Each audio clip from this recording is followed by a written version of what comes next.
Pale moonlight cascades down through a foggy window. A spider secretively disappears into a darkened corner. The howl resonating in the distance is strained and unfamiliar. Footsteps echo from the hall.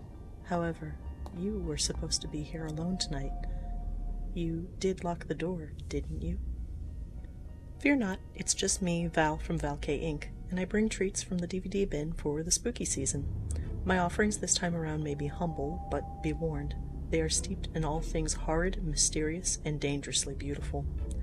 The horror genre and the realm of anime in my mind are linked, as both mediums have constantly been pushing their visual language, as well as the darker human themes they cover. And what has emerged are some startling results, some of which I wish to share with all of you on this dark and stormy night. From the limited animation of Yamishibai to the quietly romantic tones of Nightwalker, horror has many distinct flavors. One of my personal favorites being the haunting world of vampire Princess Miyu. Princess Miyu, at least in the terms of the OVA, is the story of a playfully secretive vampire girl taking on the demonic forces of the underworld, the Shinma. Technically speaking, she would be classified as a dhampir, a child who was the result of a union between a vampire and a human. This gives Miyu the typical powers of her vampiric bloodline, as well as the human strengths of withstanding sunlight and holy items. What draws me to this OVA are the various elements that set the tone for each episodic story. Deep black inks line the shadowy recesses of the backgrounds, and expertly detailed spaces set the mood for a realistic yet unsettling Japan. These backgrounds ranging from mundane to sullen to warped otherworldly planes, it's most evident when we get a glimpse into the world of the Shinma. With the Shinma, we see the other compelling element, which are the character designs. The softness of the human characters only accentuate the grotesque designs of the Shinma themselves, often physically overtaking their scenes. I'm especially fond of Larva and Lemures for their long limbs, floating silhouettes, and sterile masks. The only one to encapsulate the softer human features and the otherworldly powers being Miyu herself. These visuals are set off brilliantly by the sound design, with the music reaching singular tones, slow beats, and incorporating a range of traditional Japanese instruments. Count this as yet another win for the composer, Kenji Kawai. Part of my eagerness to recommend the OVA is due in large part to the fact that it is solely directed by its original manga writer, Toshiki Hirano. Hirano imbuing his vampire princess with all the personality, power, and trauma that would come with being doomed to the role of vampire princess. While the horrific acts of the Shinma drive the horror status of the series, what makes it a personal favorite is the ever-constant dread of existence it portrays. One of the strengths of the horror genre is the ability to put a lens to less favorable topics. One of those topics being merely the uncomfortable state of existing. With Vampire Princess Miyu, we as an audience can explore the simple dread of just being. And we witness this alongside the spiritualist Himiko as she battles the Shinma and tries to understand Miyu. Often it is Himiko who is left at the end of an episode to witness the final results the supernatural have left on the people involved. People who have been left alone, altered, or devoid of their own humanity, much like what has happened with Miyu during her change. The climax and finale being episode 4, as it cements Miyu's existence being locked between her past and any chance she had at a human future, ultimately being a tale about finding a reason to exist, coming to terms with the circumstances you find yourself in, and finding something deep within your soul to continue on this new path.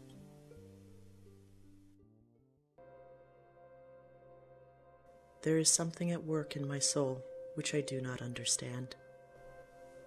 When it comes to the horror of being human, we also have to contend with the horror of what humans are capable of, best described in the aptly named film The Empire of Corpses. And honestly, I couldn't dream of a better title for this one if I dared to even try. This film being one of the 3 based on the Project Ito novels, all of which are films I'd like to cover at some point in the future. A little bit of background is necessary, but I promise it's well worth it for the scope this story is going for here. In this world, the reanimation method of one scientist, Victor Frankenstein, has led to a new scientific pursuit called necroware. And thus, for the past century, the powers that be have refined and popularized necroware in order to create a new class, working animated corpses, with only a 21-gram catch, that being the weight of a soul. The soul has only ever been properly resurrected in the original experiment, the rise of Frankenstein's monster, known only now as the One. This is, of course, only our starting premise and is explained within the first 5 minutes, and it's a lot to take in. We witness a world with a distinct disregard for life as function trumps basic human decency. Not to mention the ghoulish enactment of battles taking place over and over and over again, as political powers use corpses like meat puppets to maintain territories they control, the world having become adjusted to this new way of death serving life. A lot of implications come from this. The high numbers of young people used as serving corpses show a world in which death is favorable. The advancement of medicine has fallen back as necroware became the more profitable science. And to encode this many corpses with desirable functions, a new structure becomes necessary. These are known as analytical engines, and these analytical engines take up the enormous spaces that were formerly religious or government institutions, replacing the ethics of the world with the usefulness of corpses. And believe me, it's a lot of corpses. However, the story here is a much more personal one. We are introduced to a dingy yet well-kept lab in the 19th century Britain to follow along with an experiment. A medical student by the name of John Watson is attempting something in the night to resurrect his newly dead friend Friday with his soul intact. Believing Friday's soul can still be reached, he instructs Friday to keep a journal recording events of every day, possibly to regain the soul through experience and reflection. Watson's experiment in corpse retrieval are highly illegal. After being caught, he is told he can either serve time and lose Friday, or help the government. And this is to aid the government for the hunt of the most precious information around, Victor Frankenstein's original notes. Rather than lose Friday, and too enticed by the secrets of the notes on the soul, Watson agrees to the ludicrous mission. The travels prove enlightening as Watson witnesses firsthand the horrific degrees the corpses have been pushed, and the film doesn't shy away from its more graphic moments, blending different forms of animation to make the undead as stilted and unnerving as possible, with Watson's motives and the lengths he is willing to go being challenged along the way, pushing Watson past not only what he is willing to do, but also what he is willing to sacrifice for Friday's soul, his pursuit not helped by the emergence of the One, also seeking the notes. The One with a larger and far deadlier plan for the world that has normalized the use of the dead. This film is bombastic with its chase scenes, brutal battles, and crushing revelations. The constant push of the horror adventure being balanced by genuinely heartfelt moments of quiet before the next maddening section. These pinnacle points are bathed in high contrast lighting and unnatural covers to give an unhinged atmosphere, with the final 20 minutes culminating into a zombie bloodbath for the collective unconscious of the world. This film being not only for the undead horror enthusiasts, but also for those entranced by the connection possible between two souls.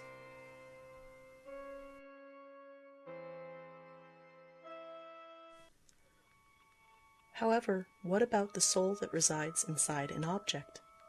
In a beautiful little antique shop, tucked away on a side street, a shipment from France has just arrived. A young man named Eerie has to unpack the contents, consisting of a chest, a clock, a crystal set, and an unusual series of portraits. This is the OVA Le Portrait de Petite Cosette, and the soul that has just entered the shop is something, or rather someone. We begin by following Eerie as he becomes detached from his peer group. Something has come over Eerie. Suddenly he has visions of a French chateau, and a preoccupation with feverishly drawing a young girl he sees reflected in a crystal glass. Knowing he isn't feeling right, he asks his doctor to conduct a series of medical tests to see if his change in behavior could have an explanation. With no medical effects evident, Eerie returns to work for another late night. Eerie, about to leave, finally hears a voice in the glass. Eerie agreeing to the voice to sip from the cup, pulling him into the hidden realm of Cosette, only to discover that not all is as it appears in this cursed world. What this OVA brings to the table are the quietly unsettling set dressings that make up this animated horror. Every scene of the first episode is soaked in tension, riding the fine line between a normal life and something being deeply amiss. The way a scene can suddenly cut off, the way the perspective will tilt, the constant drone of unsettling noise, or even the flicker of an expression. Eerie himself having a downright possessive feeling toward these new objects as he pushes the people in his life away, growing more and more attached to Cosette in a way that feels uncomfortable. Once Eerie has become entranced, all hell breaks loose, and I do use that term quite literally. as Eri becomes the sole bearer of the curse that has, for so long, held Cosette, challenging Eri both mentally and physically to the limits a human can endure.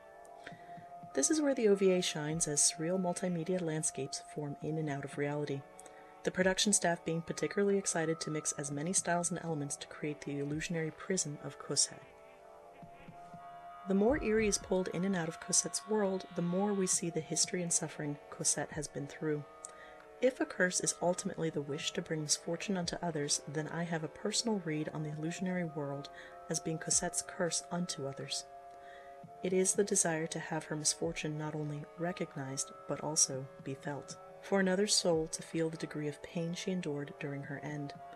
This is also why her glass may have needed someone to perceive her, someone who could see her, hear her, and be willing to cross any boundary for her. One key difference between Eri and Cosette were the people around them. As Cosette was alone in her suffering, Eri has friends who continue to investigate the spiral he seems to be going through, showing us a deep human connection as the women around Eri refuse to lose him to the inexplicable. This is the kind of safety net that wasn't afforded to Cosette during her time, but Eri may just be the one to end her suffering in a twist I'm not willing to spoil here. Instead, I'll just say this spectacle of animation is worth the watch of the 3 episodes of Le Portrait de Petite Cosette. Only one thing remains, and it was unearthed from the very bottom of a DVD sale bin many moons ago. If we are going to talk about a film dripping with gothic horror, cursed existences, soul connections, dark romance, gory adventure, lavish animation, and vampires, I can only present to you, my friends, Vampire Hunter D: Bloodlust. And if Bloodlust gave anyone the idea that it was simply a product of its 2000s era production, it's actually far deeper than that. Vampire Hunter D started in 1983 as a series of novels by author Hideyuki Kikuchi. The series at the time of this video spanning 41 novels over 53 volumes, selling millions of copies worldwide and spawning a multimedia franchise. Within that franchise being short stories, audio dramas, manga, comic adaptations, the video game, the merchandise, and, of course, the film adaptations. This is the tale of D, a Dampier who travels on his mechanical steed along with a demon residing in his palm, known as Left Hand. D wanders a distant future in a post-apocalyptic world after a nuclear war of 1999. The world being one recreated by vampire elites known as the Nobles. These nobles forged a landscape bearing their aesthetics, magic, technology, demons, mutant experiments, and their domination. D's story coming into play just as the decadent era of the nobles on Earth are in decline.